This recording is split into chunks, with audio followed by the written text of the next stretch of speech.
AP రాజకీయాల్లో కీలక పరిణామాలు చోటు చేసుకుంటున్నాయి. వైసీపీ లక్ష్యంగా కూటమి నేతలు కొత్త వ్యూహాలు చేస్తున్నాయి.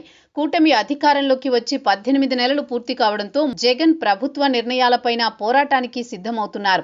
ఈ నెలాఖరు నుంచి వరుసగా జిల్లాల పర్యటనలకు సిద్ధమవుతున్నారు. ఇదే సమయంలో వైసీపీ నేతలు తిరిగి యాక్టివ్ అవుతున్నారు.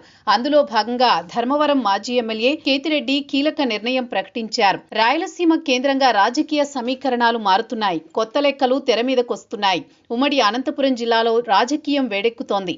ఇప్పుడు ధర్మవరంలోనూ తిరిగి రాజకీయంగా వైసీపీ యాక్టివ్ అయ్యే కార్యాచరణ ఖరారు చేస్తున్నారు. వైసీపీ నేత మాజీ ఎమ్మెల్యే కేతిరెడ్డి వెంకట్రామిరెడ్డి కీలక నిర్ణయం తీసుకున్నారు.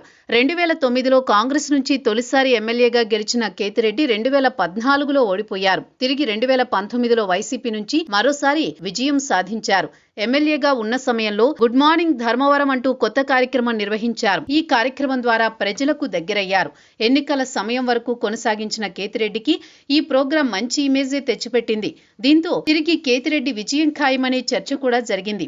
అయితే 2024 ఎన్నికల్లో కేతిరెడ్డి ఓడిపోయారు. కూటమి అభ్యర్థిగా బీజేపీ నుంచి పోటీ చేసిన సత్యకుమార్ విజయం సాధించారు. కేవలం 3734 ఓట్లతో కేతిరెడ్డి ఓడిపోయారు.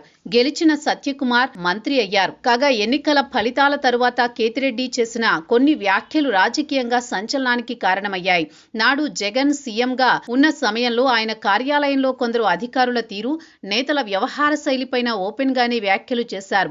పార్టీ తిరిగి అధికారంలోకి వస్తుందని కేతిరెడ్డి ధీమా వ్యక్తం చేశారు. జగన్ కు విధేయుడిగా ఉండే కేతిరెడ్డి వచ్చే ఎన్నికల కోసం కీలక నిర్ణయం తీసుకున్నారు.